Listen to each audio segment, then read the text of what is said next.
Donna. Just Donna? Yeah, it's like a name and a title in one. You'll see. You're into me. I'm not into you. I'm Donna.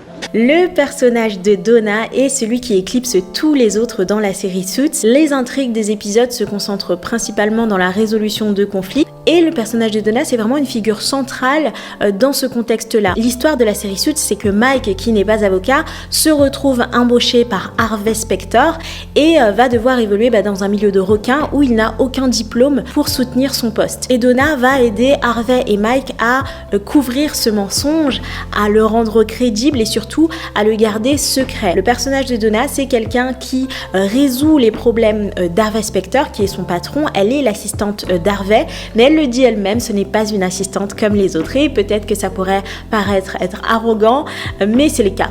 Donna, c'est vraiment quelqu'un d'unique, de particulier, et je vais vous expliquer pourquoi, je vais vous expliquer quelle est l'arme secrète de Donna. Lorsqu'on regarde la série, on a vraiment l'impression qu'aucun personnage ne peut vraiment se débrouiller sans elle, parce que bien sûr, elle est l'assistante d'Harvey Specter, mais elle se retrouve à soutenir d'autres personnages. Et dans cette vidéo, j'aimerais qu'on explore le personnage de Donna. J'aimerais qu'on essaye de comprendre pourquoi le pilier de ce cabinet d'avocats n'est pas une avocate et quelle compétence a permis à Donna de passer d'assistante à associée d'un des plus grands cabinets de New York. Je suis Émilie, journaliste et podcasteuse. J'ai créé cette chaîne pour vous apprendre le storytelling, l'art de raconter des histoires qui captivent les gens. Pour ma part, j'ai trouvé beaucoup de liberté grâce au podcast. J'ai pu faire entendre ma voix en racontant des histoires sonores, que ce soit sur ma famille dans La Cassette de Yaye et Lisa ou sur des traumatismes d'enfance dans Sauver sa peau.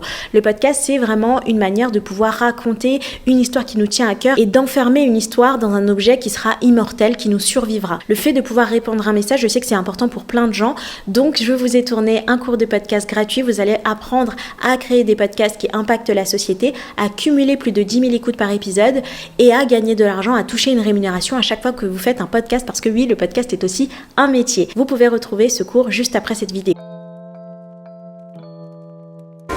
You don't know this about me yet, but I know people. Usually better than they know themselves. Dans la série Suits, Donna est un repère moral. C'est elle qui rappelle aux personnages, lorsqu'ils sont sur le point de s'effondrer, qui ils sont vraiment. Souvenez-vous des scènes avec Harvey Specter ou avec Lilith.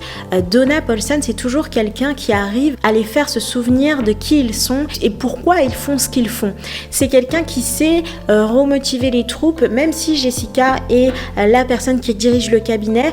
En coulisses, dans l'ombre, Donna est le pilier de ce cabinet. You don't even know what I was going to say. Yes, I do. And how is that possible? I read lips. I know body language, and I talk to Norma. Lorsque Harvey est sur le point de dépasser les bornes et sur le point de franchir la ligne rouge, que ce soit sur le plan légal mais aussi sur le plan moral, c'est Donna qui le retient. C'est Donna qui lui rappelle que là, il va trop loin. Alors oui, pour le cas de Mike, elle le suit parce qu'elle écoute toutes les conversations qui ont lieu dans le bureau d'Harvey. Elle apprend par hasard que Mike n'a pas de diplôme, mais pour d'autres aspects, dans d'autres épisodes de la série, c'est vraiment quelqu'un qui va lui dire « là, vous allez trop loin. Là, vous ne devriez pas faire ça ». Elle a vraiment beaucoup d'influence sur Harvey, alors même que c'est son supérieur hiérarchique. Donna est tellement importante dans la vie du cabinet et dans la vie d'Harvey Specter que lorsqu'elle le quitte pour aller travailler pour lui, qui est clairement l'ami ennemi d'Harvey, il fait des crises d'angoisse, il en vomit carrément, il est troublé par le fait que Donna ne soit plus à son service mais aussi à proximité. Il a vraiment besoin de Donna, c'est limite une question de vie ou de mort. I'm leaving you, Harvey. What? This isn't working for me anymore.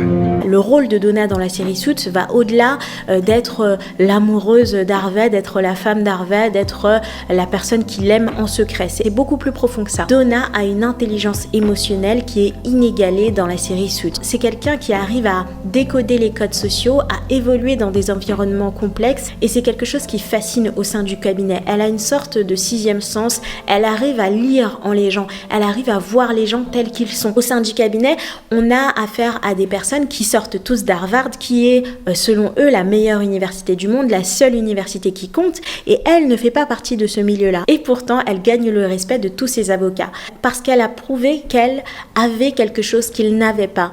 Elle a une intelligence émotionnelle supérieure à la moyenne et elle sait comment l'utiliser. Elle est utile au cabinet. Elle ne fait pas uniquement ce qu'on lui demande, elle arrive toujours à surpasser les attentes de ses supérieurs.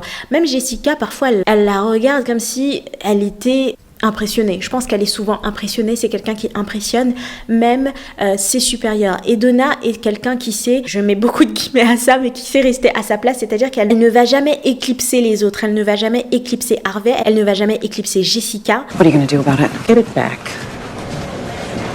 Elle reste discrète et elle les sauve sur beaucoup de coups. Elle les sauve, elle leur sauve la mise à plusieurs reprises et elle les laisse récolter les lauriers de son travail. Donna fait preuve de beaucoup d'empathie envers le personnage le plus détesté au sein du cabinet, qui est le personnage de Louis Litt. I want you to tell me you're a liar!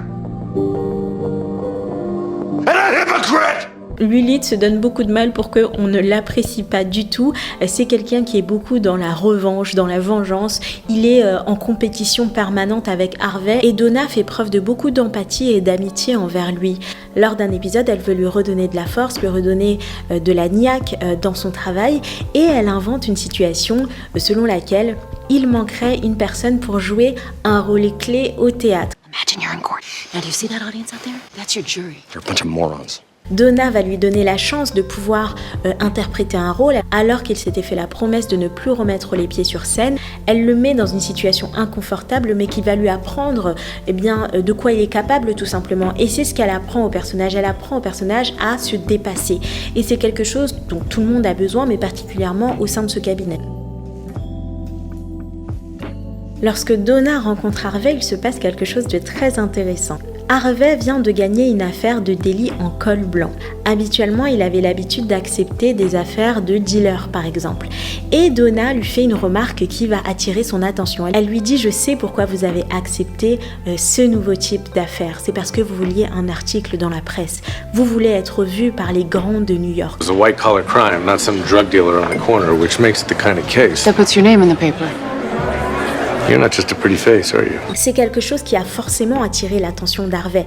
Elle a vu ses ambitions. Harvey Specter est quelqu'un d'extrêmement ambitieux qui voit très loin. C'est comme ça qu'elle a eu son attention. C'était pas juste une manière de le draguer vulgairement. Je pense qu'elle l'a ciblé.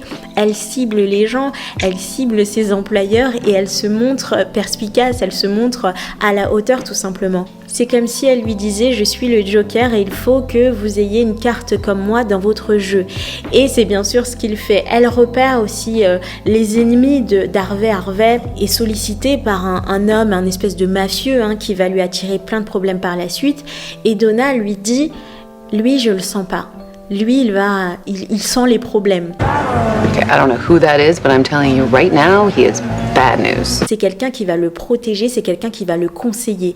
Et le rôle de conseiller est très important. Quand Donna dit « je ne suis pas une assistante comme les autres », c'est ce qu'elle veut dire. Elle est conseillère et moi, en termes de storytelling, en termes de personnage et de rôle qu'elle incarne au sein du cabinet, elle me fait penser au personnage de Tyrion Lannister dans Game of Thrones. Laisse-moi te donner un petit conseil, bâtard. N'oublie jamais qui tu es. Le monde ne l'oubliera pas. Souvenez-vous de Tyrion Lannister, le rôle qu'il avait auprès de Daenerys. Daenerys est l'une des personnes qui prétend au trône de fer et Tyrion Lannister, à un moment donné, devient son conseiller. Tyrion Lannister, I name you Hand of the Queen. Et Donna et Tyrion ont la capacité de se rendre indispensables. Ce sont deux personnes qui ne peuvent pas exercer de pouvoir directement. Donna est assistante et Tyrion est né nain. L'on m'a jugé pour cela. Ma vie entière. Malgré le fait qu'il soit bien né, malgré le statut de son père, il ne pouvait pas exercer un pouvoir direct. Il était vu comme quelqu'un d'inapte au pouvoir. Or, c'est quelqu'un d'extrêmement stratège et d'extrêmement intelligent. C'est un de mes personnages préférés de Game of Thrones. Étant donné qu'ils sont sous-estimés, étant donné qu'ils n'ont pas ce qu'il faut pour exercer le pouvoir, en tout cas aux yeux des autres personnages, ils vont exercer un pouvoir qui est beaucoup plus insidieux, qui est beaucoup plus presque sournois. Ils vont influencer les puissants, ce qui les rend indispensables et donc puissants, mais indirectement. Donna balaye complètement l'image caricaturale qu'on a parfois des assistantes à l'écran. Elle ne finit pas dans les bras de son patron et elle n'est pas harcelée. Ça n'est pas Emily dans Le Diable s'habille en Prada. I vous cherchez une remplaçante? Oui, enfin j'essaie. Miranda a viré les 2 dernières au bout de 2 semaines. Elle ne subit pas de harcèlement moral, ni ne frise le burn-out pour avoir l'approbation de ses supérieurs. Non, c'est quelqu'un qui pose ses limites dès le départ.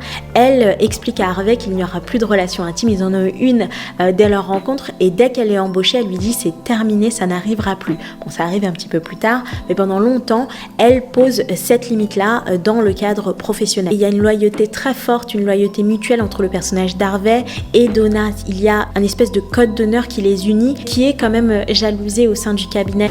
I'm sorry. For what? Don't push it. Elle arrive aussi à identifier qui est le personnage le plus fort au sein du cabinet. Elle sait qu'elle ne peut pas atteindre Jessica. Jessica ne fait confiance à personne. Do you have any idea how many times I had to smile and take it when Charles Van Dyke pawned his work off on me? Alors qu'Harvey a besoin de quelqu'un pour le soutenir et pour lui mettre aussi des limites. Donc elle se pose en repère moral pour Harvey, mais aussi en conseillère stratégique. Donna est un personnage qui fascine tellement que le personnage de Benjamin, l'informaticien en chef du cabinet, imagine une intelligence artificielle à partir de Donna. Allow me to introduce the Donna. What the hell's that?